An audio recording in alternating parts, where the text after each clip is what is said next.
کہ تقدیر کے جو عام عقیدے میں ہم تقدیر کہتے ہیں اس کے دو پہلو ہیں۔ ایک پہلو ہے ما اصاب علی الانسان، جو کچھ انسان پر آتا ہے مصیبت، جیسے ابھی آیت میں نے پڑھی ما اصاب من مصیبت فی الارض ولا فی انفسکم۔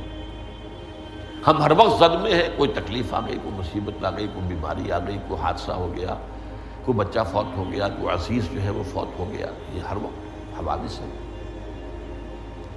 تو جو بھی کچھ پیش آتا ہے وہ علم خداوندی میں ہمیشہ سے تھا۔ یہی وجہ ہے کہ ایک اور حدیث ہے ابن الدیلمی سے، لمبی حدیث ہے وہ، لیکن اس کے اندر جو آخری ٹکڑا ہے وَتَعْلَمَ، یعنی انسان کے نجات کے لیے لازم ہے کہ یہ بات بھی تم جان لو انما اصابک لم یکن لیخطئک وانما اخطأک لم یکن لیصیبک ولو مت علی غیر ھذا، اگر تم اس کے سوا کسی صورت پر ہوگے تو جہنم میں داخل ہو جاؤ گے، دخلت النار۔ یہ جان لو کہ جو چیز تم پر آئی وہ آنی ہی آنی تھی۔ دیکھیے ہوتا کیا ہے، کاش کہ میں اگر یوں کر لیتا تو یہ نہ ہوتا، بس یہی ایمان بالقدر کے منافی ہے۔ جو ہوا ہے وہ اللہ تعالیٰ کے ہاں تو پہلے سے طے تھا، ہونا ہی تھا۔ تمہاری کوئی تدبیر، کاش کہ میں اس وقت یہ کر لیتا، یہ لو، اسی لیے ایک حدیث میں الفاظ آئے ہیں ان کلمۃ لو تفتح عمل الشیطان، اس لو سے، کاش، اس سے شیطانی عمل شروع ہو جاتا ہے۔ کاش کہ یہ ہو جاتا، کاش میں یہ نہ کرتا، کاش کہ ہو جاتا، تو یہ نہیں۔ تعلم انما اصابک لم یکن لیخطئک، تو جان لے اس بات کو کہ جو چیز تم پر آئی ہے وہ ہرگز ٹلنے والی نہیں تھی۔ کوئی تدبیر تم کر لیتے، کوئی کسی وقت کوئی ہیلا کر لیتے، کوئی تم قدم اٹھا لیتے، کچھ بھی کر لیتے، وہ تو آنی ہی آنی تھی۔ وما انما اخطاک، اور جو چیز تم سے چھوٹ گئی، رہ گئی، نہیں ملی۔ ایک ویکنسی ایڈورٹائز ہوئی تھی، آپ نے بھی درخواست دی تھی، آپ کو نہیں ملی، اب آپ کہو ہو کاش کہ میں نے فلاں سے سفارش کرا لی ہوتی، بس گئے۔ تو جو چیز چھوٹ گئی وہ چھوٹ جانی ہی تھی، اس میں قطعاً جو ہے کوئی شکل، کوئی تدبیر، کوئی سفارش، کسی طرح کا کوئی بھی ہیلا، کوئی جو ہے اس پہ کارگر نہیں ہو سکتا تھا۔ لم یکن لیصیبک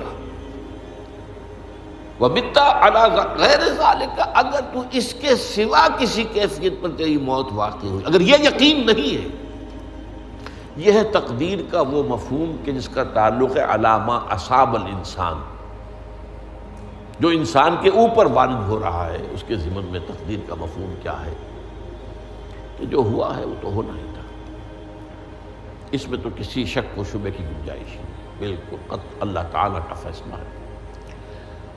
البتہ در حقیقت ایک دوسرا پہلو ہے، ما یفعل الانسان، وہ جو انسان کرتا ہے۔ یہاں آ کر یہ تقدیر کا مسئلہ بہت ٹیڑھا ہو جاتا ہے۔ آیا میرے اندر کوئی اختیار بھی ہے کہ نہیں؟ Do I have any free choice؟ یا ہر شخص پہلے سے طے ہے؟ تقدیر کا ایک عام مفہوم یہ ہے، اور اس مفہوم میں بھی بعض روایات بھی ہیں جو اس کی تائید کرتی ہیں کہ ہر چیز پہلے سے طے ہے، لکھی ہوئی۔ اور یہ جو حدیث ہم نے ابھی پڑھی ہے، یہ گویا کہ اس کی ایک مثال ہے کہ وہ جو لکھ دیا گیا تھا، فرشتے نے لکھ دیا تھا، رحم مادر میں لکھ دیا تھا، شقی اور سعید، یہ بدبخت ہے یا سعادت مند ہے۔ تو ایک شخص پوری عمر نیکی کے کام کرتا رہا، آخری وقت میں آ کر کوئی ایسا حادثہ پیش آ گیا کہ وہ اہل جہنم کے سے کام شروع کر دی اور جہنمی ہو گیا۔ یا ایک شخص ساری عمر جو ہے جہنمیوں کے سے کام کرتا رہا، آخری وقت میں آ کر کوئی ایسی توفیق ملی، کچھ ایسا معاملہ ہو گیا، توبہ کر لی اور اس نے جو ہے اہل جنت کے سے اعمال شروع کر دی، جنتی ہو گئی۔ تو یہ جو ہے علی ما اصابک کا علیحدہ بات ہے، اور علی ما یفعل الانسان، انسان کیا کرتا ہے، اس میں اس کی قدرت کتنی ہے۔ اور یہ ہمارے ہاں فلسفے کا بڑا مشکل موضوع ہے، اسی کا نام ہے جبر و قدر۔ ہمارے اسلاف میں بھی کچھ لوگ ایسے ہیں متکلمین میں سے، دیکھیے ہمارے ہاں ایک وہ لوگ ہیں کہ جو اس پر قناعت کرتے ہیں کہ جو اللہ نے کہہ دیا اور رسول نے کہہ دیا، اس سے آگے ہم مین میخ نہیں نکالیں گے، وہ محفوظ راستے پر ہوگی۔ لیکن بہرحال انسان کو اللہ نے ایک عقل بھی دی ہے، اور یہ عقل سوالات اٹھاتی ہے، اور جو زیادہ ذہین انسان ہوتے ہیں ان کے اندر ان کی یہ مصیبت زیادہ ہوتی ہے، لہٰذا وہ تو سوچتے ہیں، کچھ نہ کچھ غور و فکر کرتے ہیں، بات سمجھنے کی کوشش کرتے ہیں۔ اس میں اب ہمارے ہاں دو طبقے ہو گئے، جبریہ قدریہ۔ ایک نقطہ نظر یہ ہے کہ انسان مجبور محض، کوئی اختیار نہیں، اور ایک یہ ہے کہ انسان قادر مطلق ہے، جو چاہتا ہے اپنے فیصلے میں مختار مطلق ہے، وہ فیصلہ کرتا ہے۔ انہیں قدریہ کہتے ہیں۔ تو جبریہ اور قدریہ ان کی بحثیں ہمارے یہاں، یہ وہی تقدیر کا مسئلہ جو میں نے کہا تھا، بحثوں میں آ کر الجھ جائے، آج تک حل نہیں ہوا، حل ہو سکتا ہی نہیں۔ اب اس کے ضمن میں علامہ اقبال کا ایک شعر آپ کو سناتا ہوں، وہ بہت اچھا لگتا ہے، بہت خوبصورت لگتا ہے شعر ہونے کے اعتبار سے۔ تقدیر کے پابند جمادات و نباتات، مومن صرف اللہ کے احکام کا پابند۔ اس میں انسان سے پابندی کی نفی کر دی گئی ہے، وہ صرف پابند ہے اللہ کے احکام کا۔ نتیجے کے اعتبار سے تو جو یہ شعر کہہ رہا ہے جو بات، وہ صحیح ہے، پابندی اصل جو ہے وہ اللہ کے احکام کی، لیکن یہ کہ تقدیر کی پابندی سے انسان بھی پوری طرح آزاد نہیں ہے۔ یہ سمجھ لینا کہ یہ جمادات و نباتات ہی کا معاملہ، یہ غلط ہے، یہ مبالغہ ہے۔ ظاہر بات ہے کہ شاعر جو ہے، شاعر مبالغے سے بچ نہیں سکتا، چاہے وہ علامہ اقبال ہی ہو، کوئی بھی ہو۔ تو اسی لیے سورہ شعراء کے اندر جو عام شعراء کی جو صفات بیان ہوئی ہیں وہ آپ کے ذہن میں آ گئی ہوگی۔ مبالغہ کرتے ہیں، فی کل واد یہیمون انہم یقولون ما لا یفعلون، وہ کہتے بھی وہ کچھ ہے جو کرتے نہیں ہیں، اور یہ بات تو علامہ اقبال پر بھی چشمہ ہوتی ہے۔ بہرحال یہ شعر ذرا پھر نوٹ کیجئے، تقدیر کے پابند جمادات و نباتات، مومن صرف اللہ کے احکام کا، کوئی بات صحیح نہیں۔ انسان بہت سے اعتبارات سے مجبور ہے۔ سب سے پہلے جو ہے انسان کے اندر ایک تقدیر نوعی ہے، نوع انسان۔ چھوٹی سی چڑیا اڑتی پھرتی ہے، انسان نہیں اڑ سکتا۔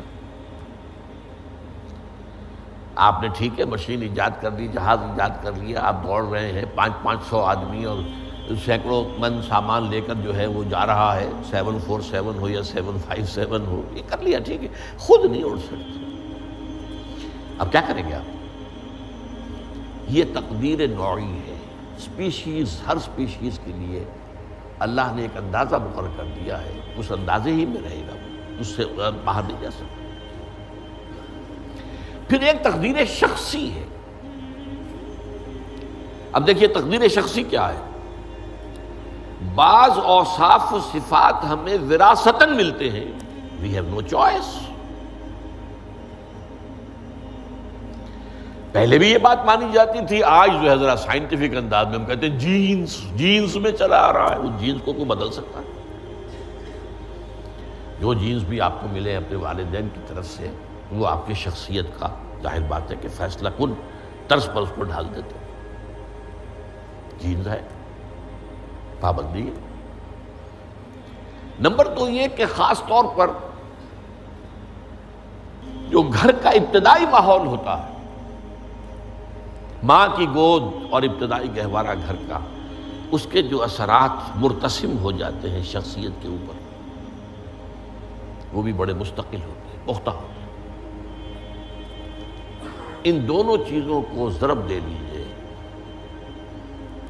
Hereditary factors multiplied by environmental factors, اس سے مل کر ایک شے تیار ہوتی ہے جس کو قرآن کہتا ہے شاکلہ۔ قل کل یعمل علی شاکلتہ فربکم اعلم بمن هو اہدی سبیلا، سورہ بنی اسرائیل۔ شاکلہ کسے کہتے ہیں؟ شاکلہ شکل دینے والی شے۔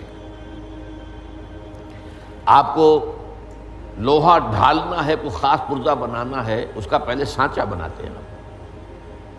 لوہے کو پگھلا کے اس میں ڈالیں گے تو جیسا سانچہ ہوگا ویسا ہی لوہا جو ہے وہ شکل اختیار کرے، اسے شاکلہ کہتے ہیں۔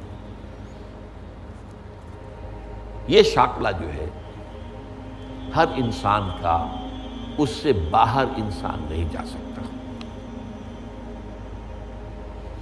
اس کے اندر اندر سٹرگل ہوگی، اس کے اندر اندر اس کی جد و جہد ہوگی، لیکن اس کا یہ مطلب نہیں ہے کہ اس کا کوئی فری چوائس نہیں۔ فری چوائس ہے،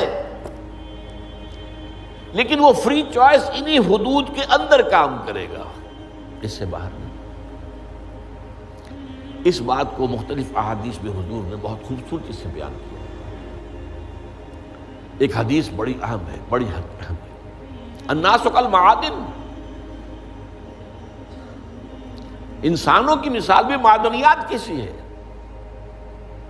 اب سونے کی معدنیات میں سے سونے کی جو اور ہے، اب پتہ نہیں اردو میں مجھے معلوم نہیں اور کا ترجمہ کیا کرتے ہیں عام طور پر، لیکن جانتے ہیں اور وہ کچی دھات جس سے کو صاف کر دیتے ہیں تو پھر وہ دھات جو ہے خالص شکل میں سامنے آ جاتی ہے۔ سونے کی اور سے سونا بنے گا، چاندی کی اور سے چاندی بنے گی، سونا تو نہیں بن سکتا، جتنا چاہے صاف کر لیں، وہ اور تو مستقل۔ الناس کالمعادن خیارکم فی الجاہلیت خیارکم فی الاسلام، جو تم میں جاہلیت کے دور میں، پری اسلامک دور میں جو بہترین تھے وہی اسلام میں آ کر بہترین ہوئے۔ وہ اور سونے کی تھی وہ صاف ہو گئی ہے، اور سونا جو ہے وہ نکھر کر خالص سونا بن کر آ گیا ہے، اسلام نے صاف کر دیا۔ وہ چاندی کی اور تھی، اسلام نے اس کو صاف کر دیا ہے، وہ نکھر کر چمکتا ہوا جو ہے وہ چاندی بن گئی۔ لیکن یہ کہ اذا فقہوا، البتہ پھر اس میں ایک اضافہ کیا حضور نے، جبکہ ان کے اندر دین کا فہم داخل ہو جائے تو یہ کہ جو بہترین پہلے تھے وہی بہترین اب ہوں گے۔ اسلام لانے سے پہلے بھی بہترین ابو بکر تھے، اسلام لانے کے بعد بھی بہترین ابو بکر۔ حضور پر وحی سے پہلے بھی بہترین خاتون خدیجۃ الکبریٰ تھی، ایمان لانے کے بعد بھی بہترین خاتون خدیجۃ الکبریٰ ہے۔ اور دوسری حدیث سنیے، عن ابی الدرداء رضی اللہ تعالی عنہ قال بینما نحن عند رسول اللہ صلی اللہ علیہ وسلم، اسی حال میں کہ ہم ایک روز ہم حضور کے پاس تھے، نتناکرون ما یکون، اور ہم ذرا سوچ رہے تھے کیا کیا کچھ پیش آنے والا ہے دنیا میں۔ اذ قال رسول اللہ صلی اللہ علیہ وسلم، جبکہ حضور نے ہم سے ایک بات کہی، بڑی غور سے سنیے۔ اذا سمعتم بجبل انزال عن مکانہ فصدقوہ، اگر تم یہ سنو کہ کوئی پہاڑ اپنی جگہ سے ٹل گیا تو مان لینا۔ وَإِذَا سَمِعْتُمْ بِرَجُلٍ تَغَيَّرَ عَنْ خَلْقِهِ فَلَا تُصَدِّقُوهُ، اور اگر تم سنو کہ کوئی شخص جو ہے وہ اپنی سرشت سے، اپنی جبلت سے بدل گیا تو کبھی نہ مانو۔